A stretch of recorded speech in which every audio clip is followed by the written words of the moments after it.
অভিযোগ, ভোগান্তি আর রাজনৈতিক বিতর্কের মাঝেই এবার সরাসরি প্রতিক্রিয়া দিলেন স্থানীয় সরকার উপদেষ্টা আসিফ মাহমুদ সজীব ভুঁইয়া। বিএনপি নেতা ইঞ্জিনিয়ার ইশরাক হোসেনের মন্তব্যের জবাবে সামাজিক মাধ্যমে নিজের অবস্থান স্পষ্ট করেন তিনি। সম্প্রতি ইশরাক হোসেন দাবি করেছেন, ঢাকা দক্ষিণ সিটির ভোটারদের স্বতঃস্ফূর্ত আন্দোলন নিয়ে আসিফ মাহমুদের এক টেলিভিশন সাক্ষাৎকারে করা মন্তব্য তার ব্যক্তি মর্যাদা ও নগরবাসীর আত্মমর্যাদাকে অপমান করেছে। ইশরাক বলেন, আমি বৈধভাবে নির্বাচিত একজন জনপ্রতিনিধি, কিন্তু উপদেষ্টা আসিফ আমাকে উদ্দেশ্য প্রণোদিতভাবে ছোট করে দেখানোর চেষ্টা করছেন। তার এই মন্তব্য শুধু আমাকে নয়, এই আন্দোলনে অংশ নেওয়া RICL TMX, যুগের পর যুগ স্থাপনা থাকে মজবুত, সাধারণ জনগণকেও অপমান করছে।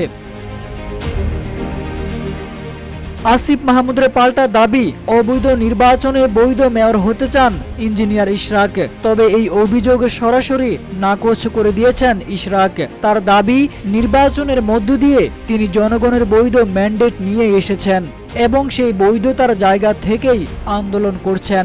চেয়ারে বসার লড়াইয়ে মাঠে রয়েছেন তার অনুসারীরা। এই অবস্থার মধ্যে সামাজিক মাধ্যমে নিজের অবস্থান ব্যাখ্যা করে একটি পোস্ট দেন উপদেষ্টা আসিফ মাহমুদ।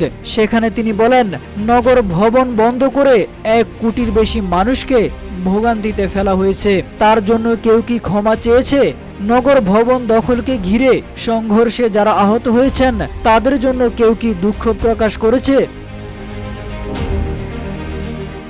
তিনি আরও লিখেন, গত 1.5 মাসে এত নোংরামির পরও আমি একবারও ভদ্রতার সীমা লঙ্ঘন করিনি, কাউকে ব্যক্তি আক্রমণ করিনি, ছোট করে কিছু বলিনি।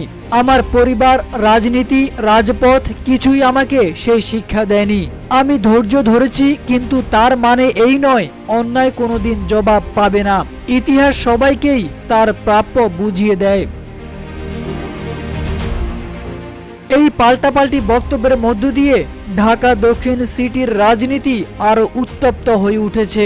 আন্দোলন, প্রশাসনিক অচলাবস্থা ও রাজনৈতিক মনোমালিন্য সব মিলিয়ে পরিস্থিতি এখন এক গভীর অনিশ্চয়তার পথে।